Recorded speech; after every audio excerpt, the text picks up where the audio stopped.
Bienvenue à toutes et à tous sur Gain Afrique Télévision. Mesdames et messieurs, nous parlons actualité cet après-midi avec, comme vous le savez, les déclarations faisant état de la situation sécuritaire dans l'Est du pays. Chacun donne son point de vue pour que la solution soit aussi trouvée. Même l'ennemi donne aussi ses positions et le camp récent, c'est avec le ministre rwandais des Affaires étrangères qui s'est exprimé sur cette question et pour lui, la solution à la crise sécuritaire dans l'Est de la République démocratique du Congo, en tout cas, c'est une discussion directe entre Kinshasa et les M23. Quand ils parlent de M23, là, ils font allusion à ces groupes de Congolais qui ont choisi de prendre les armes.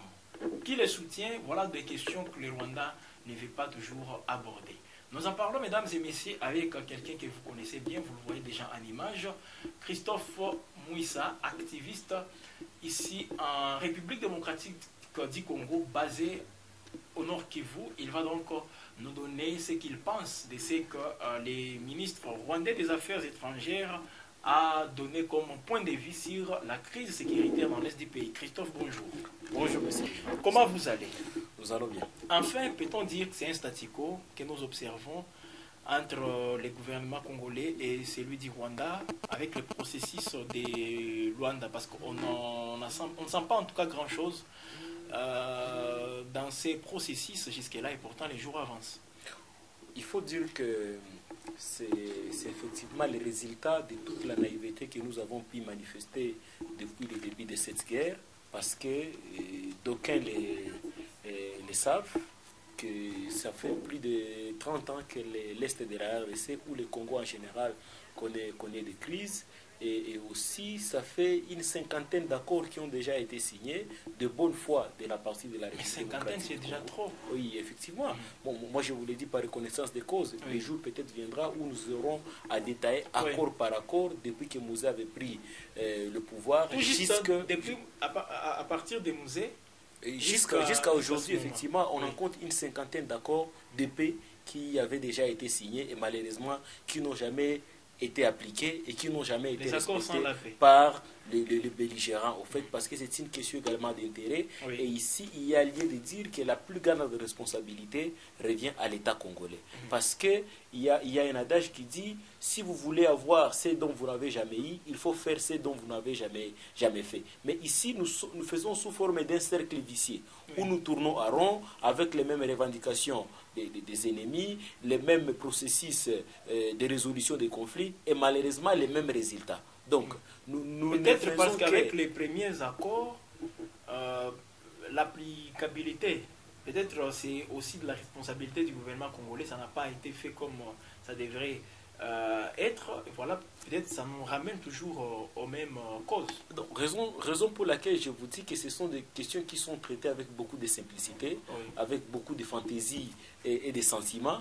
Raison pour laquelle on n'aboutit pas à des résultats. Parce que dedans, l'objectif aujourd'hui pour les Congolais, il y a un terme qui revient assez souvent, c'est de décrocher la garantie de nos répétitions. Mais est-ce que c'est de là où nous sommes en train d'y aller? Parce que pour la question, par exemple, de l'agression rwandaise aujourd'hui, c'était le seul point inscrit à l'ordre du jour.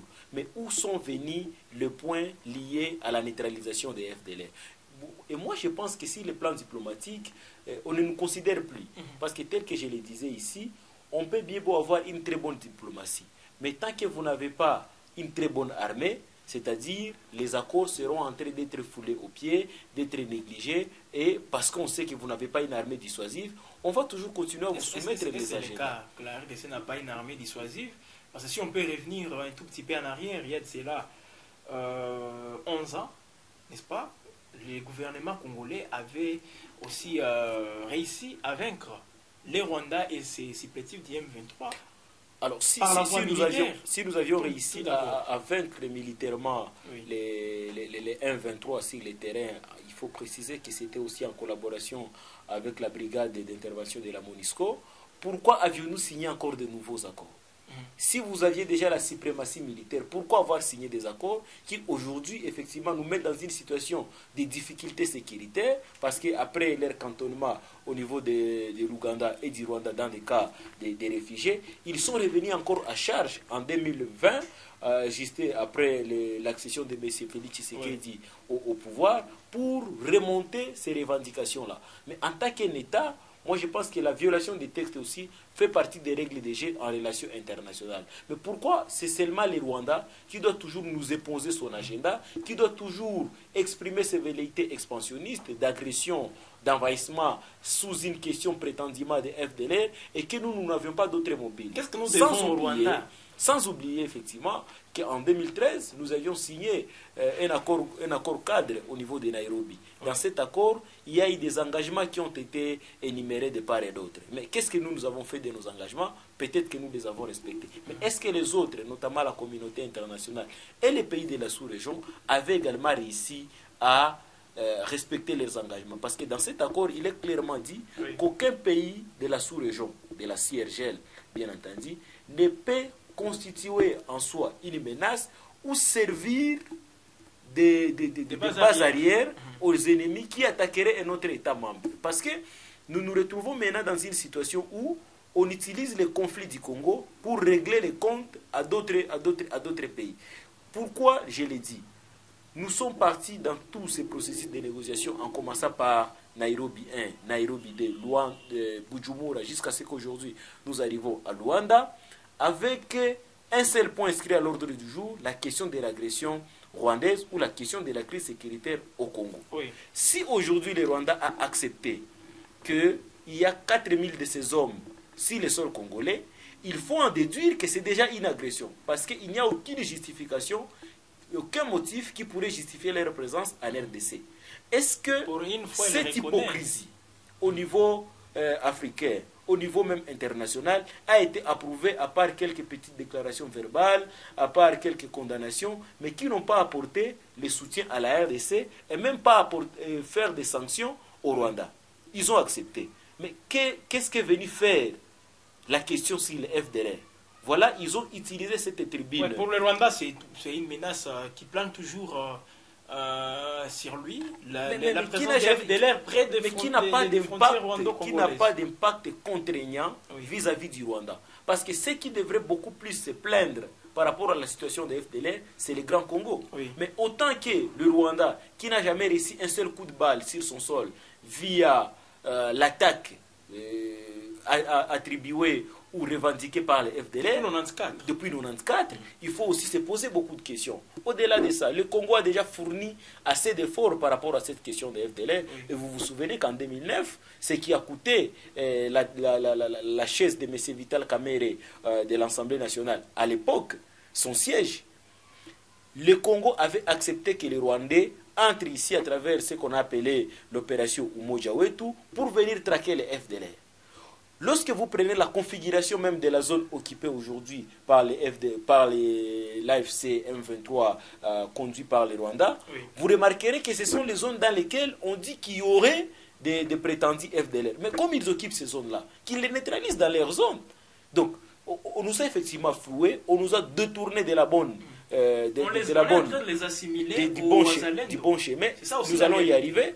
Nous nous sommes détournés du bon chemin pour donner encore de nouvelles béquilles au Rwanda. Et malheureusement aujourd'hui, après avoir décroché la neutralisation des FDLR à travers des missions d'enquête qui seront déployées prochainement avec les experts. C'est le temps qu'on est toujours en train de perdre. On est en train non seulement de perdre du temps, mais de vendre également d'exposer notre impuissance militaire vis-à-vis de cette question. Parce que si on était sérieux, le Rwanda, s'il voulait bien sûr coopérer avec la RDC, il n'avait pas lié de mettre en question la mutualisation des forces.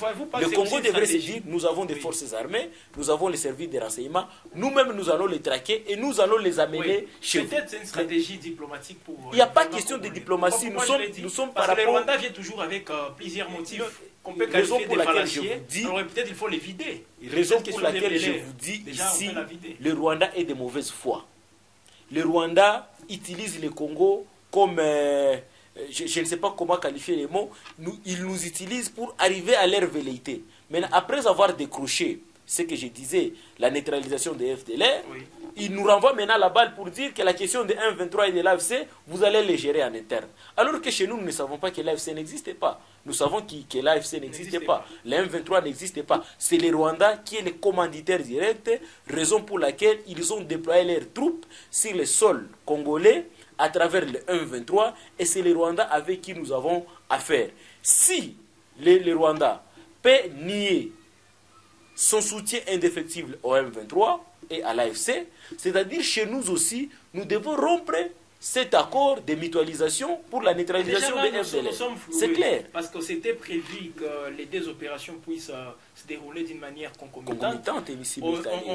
On présente un plan de neutralisation des FDLR qu'on peut appliquer au même moment, et les Rwandais retirent ces 4000 troupes en République démocratique. Mais jusque-là, les Rwandais ne donnent pas aussi assez de détails. Les Rwandais brandissent une autre carte. Oui. Et cette carte, malheureusement, c'est la carte la plus dangereuse que nous ne sommes pas en train de découvrir. Et là, nous sommes en train d'interpeller nos autorités. Vous savez qu'aujourd'hui, en réalité, les FDLR n'existaient pas. Et les seuls groupes aujourd'hui qui faisaient du mal au Rwanda, c'était les Wazalendo. Et pour eux, ils pensent que les FDLR se sont absorbés aux Wazalendo pour justifier leur agression en République démocratique du Congo. Comme nous le savons, à l'époque, c'était des groupes Maïmaï qui agissaient en électron libre, mais aujourd'hui, tellement que l'État les avait reconnus comme tels, et les constituants des groupes de réservistes appelés le VDP, aujourd'hui, ça constitue maintenant une véritable menace contre le Rwanda, raison pour laquelle ils ont ressorti rapidement la question des FDLR, qui eux-mêmes avaient manqué ici depuis 2009, que le RCD, pendant son occupation, qui avait étendre son influence dans les grands Kivu, ils n'avaient pas réussi à les neutraliser. Donc, qu'est-ce qui justifie aujourd'hui que le gouvernement congolais peut se laisser naïf autour de cette question des FDLR, alors que c'est juste un prétexte pour le Rwanda de justifier son envahissement? Le gouvernement congolais doit comprendre que seules les dynamiques internes peuvent trouver la solution à ces problèmes. Au lieu de continuer à nous ramener dans des capitales africaines. Le ministre rwandais, lui aussi, qui parle, c'est à l'interne que la solution pourra être trouvée en discutant avec les M23, qu'ils considèrent comme étant congolais. Là, c'est le ministre rwandais.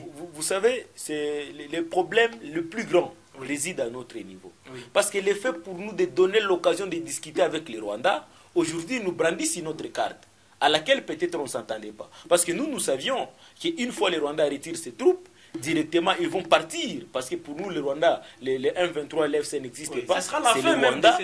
On pensait que ça serait la fin. Oui. Mais voilà, ils nous ressortent une autre version, celle de dire, nous avons déjà acquis la neutralisation des FDLR, vous aussi occupez-vous du 1-23. Alors que, et les FDLR, et les 1-23, AFC, et même l'armée rwandaise, tout se retrouve sur le sol congolais. Mais comment comprendre cela? S'ils étaient de bonne foi... C'est pas en République démocratique du Congo que la question FDLR et le gouvernement rwandais pourraient être résolue. Non. Oui. C'est une question rwando-rwandaise. S'ils étaient au Rwanda, on pouvait comprendre. On pouvait effectivement comprendre. Mais qu'est-ce qui expliquerait ici que ce soit le Rwanda qui prend la grande responsabilité de venir neutraliser les rebelles dans un autre pays? C'est-à-dire, par ces faits, le Rwanda, maintenant de manière officielle, va mutualiser avec les forces armées pour venir traquer les FDLR. Et si nous aussi, nous inscrivons maintenant les 1-23 parmi la liste des FDLR, des terroristes et de tous ceux qui agressent le Congo, c'est-à-dire, ça devrait être la même logique. Selon moi, on mutualise la force avec le Rwanda, on neutralise d'abord les 1-23 qui représentent une véritable menace pour le Congo, et ensuite, nous poursuivons maintenant les FDLR. Et à ce titre-là, nous aurons les mêmes rapports de force. Oui. Parce que, comme nous vous invitons chez nous pour un problème que vous estimerez représente une menace, mais nous sommes déjà en pleine guerre, que nous devons d'abord cesser et ensuite passer par votre étape, parce que vous, cette menace-là, n'a jamais affecté directement votre pays. Là, je vous comprends. Donc, vous préconisez beaucoup plus l'option militaire. D'abord, contre les M23, oui, qu'on sait tous qui occupent déjà une véritable et on sait tous que l'appui direct, c'est avec les Rwandais. Non, je parle s'il y avait une bonne foi. Oui, s'il y avait une bonne foi, donc qu'ils retirent leur troupes d'abord, et puis nous, on va finir avec les M23. Voilà. Et après cette question, on continue maintenant avec les FDLR. Oui. Parce que déjà chez nous, les M23, c'est un fait réel, avec l'occupation, avec l'exploitation, avec tout ce qui va avec, qui instaure même son administration. C'est-à-dire c'est un État déjà qui se passe dans un autre État avec presque un gouvernement parallèle. Et pour un État responsable, on ne peut pas accepter cela. Mais si le Rwanda avait cautionné cela, c'est-à-dire c'est un pays qui a une mauvaise foi en disant de négocier avec déjà qui institue un gouvernement parallèle et nous obliger de discuter avec ces gens-là, si ça ne passe pas. On n'est pas en train de nous servir des différentes erreurs commises il y a de cela quelques années avec les agressions que la République démocratique du Congo a connues avec son voisin, le Rwanda. Mais Christophe, c'est comme si nous sommes même partis à Luanda sans pour autant être bien préparés avec les arguments solides. Nous faisons... On considérera aussi l'adversaire d'en face qui n'est pas moindre. Vous avez parlé de son hypocrisie. On devrait s'attendre à toutes ces éventualités. Raison pour laquelle moi je suis en train de le dire, avant d'engager le processus de dialogue, il faut se rassurer de deux choses. La première, c'est la préparation d'une armée. Parce que dans les relations internationales, il faut toujours s'attendre à un certain moment à des violations des textes, des accords et consorts, parce que ça fait partie des règles des jeux. Deuxièmement, il faut préparer les stratèges et les managers pour aller négocier. Ceux qui comprennent effectivement les enjeux du moment. Parce que si nous y allons vaille-vaille, où nous devons seulement envoyer les gens pour des raisons de figuration, c'est-à-dire à ce niveau-là, ceux qui ont de très bonnes cartes, ils vont vous imposer l'agenda. Mais quel est l'agenda avec lequel nous sommes partis, par exemple, au niveau de Luanda? Est-ce que nous sommes partis pour la neutralisation des FDLR? Est-ce que nous y sommes partis pour la neutralisation des 1-23? Ou nous y sommes partis, effectivement, pour accuser directement le Rwanda et obtenir des sanctions? On ne sait pas. Est-ce que les prestataires, les acteurs qui sont partis négocier, est-ce qu'ils maîtrisent les enjeux tels qu'ils se passent? Contraindre le Rwanda, en fait, de retirer ses troupes. Si le Rwanda pourrait retirer, est-ce que ça serait la fin de cette hégémonie? Et quel est le niveau de la bonne volonté du Rwanda? Quels sont les intérêts qu'il y a en jeu sur lesquels nous pouvons miser en disant nous pouvons céder ça pour gagner ça, ou nous pouvons gagner ça et céder ça? Nous ne savons pas. Ici, le plus grand bénéficiaire dans cet accord, c'est le Rwanda, qui a obtenu, non seulement au-delà de la menace qui ne pèse pas sur son territoire, mais ils obtiennent quand même la neutralisation des menaces extérieures et lointaines.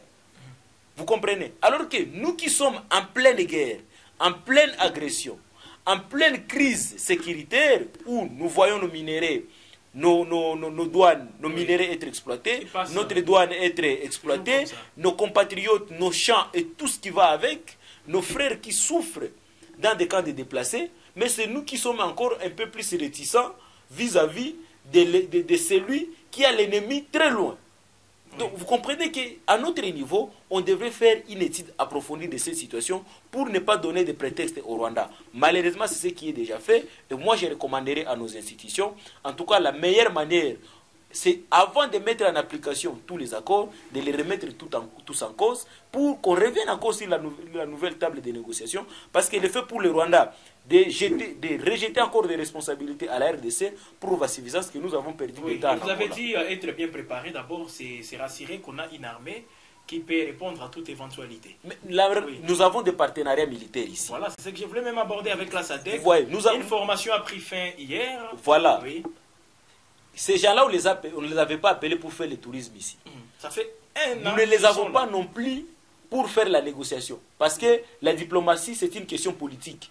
Tout à fait. Et leur présence ici, leur présence militaire, prouve à suffisance qu'ils sont venus combattre. C'est-à-dire les militaires ne font pas de la politique, ne font pas de la diplomatie. Donc leur présence ici est justifiée par les attaques. Et j'ai été surpris de voir qu'en présence déjà des forces de la SADC ici, qui savaient en amont qu'ils sont venus pour combattre, mais que nous sommes encore partis aux Nations Unies pour demander l'autorisation de la traque ou des offensives. Ce sont des erreurs politiques, militaires et diplomatiques. Nous l'avions obtenu. Oui. Mais est-ce qu'il fallait demander l'autorisation?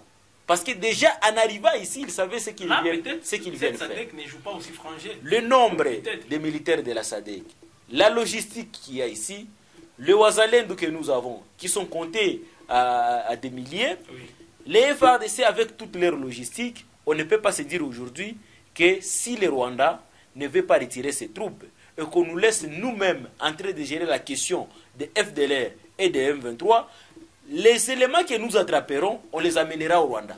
On demandera au gouvernement rwandais, voici, nous avons identifié autant de cas des FDLR, nous avons traqué autant des éléments FDLR, nous vous organisons une cérémonie pour venir les récupérer et les traiter selon votre justice. Oui. Au même titre, s'il y aurait des M23 congolais qui seraient en fuite en Ouganda ou bien au Rwanda, nous ferons des échanges de prisonniers politiques, des prisonniers, des criminels au fait, oui, pour que vous puissiez nous donner les Congolais qui ont commis des crimes au Congo, qu'ils reviennent ici pour répondre devant la justice, et nous allons vous remettre vos bandits, vos criminels, pour les juger selon votre... C'est ça le principe de réciprocité. Oui, c'est ça la loi.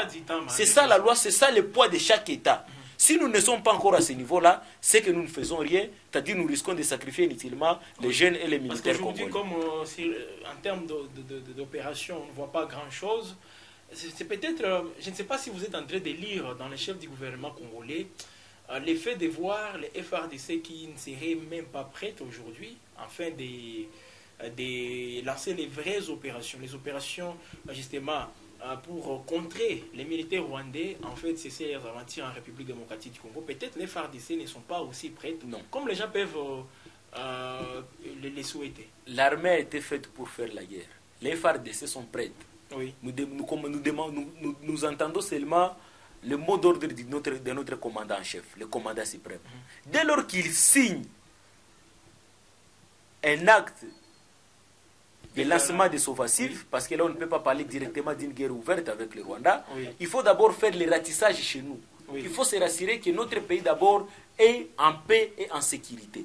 D'autres questions liées aux attaques par exemple extérieures, c'est de là qu'on peut signer la déclaration de la guerre. Mais à ce niveau ici, on n'a pas besoin de demander qui que ce soit ce que nous devons faire de notre sécurité. Oui. Ce qui fait qu'aujourd'hui, on parle même de la sous-traitance de notre sécurité.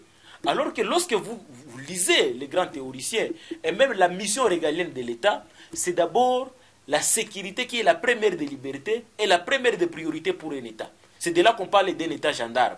C'est-à-dire un État qui ne fait que tout pour faire ce qu'on appelle la défense, la protection et la sécurité, non seulement des institutions, de la souveraineté et de toute l'étendue du territoire national.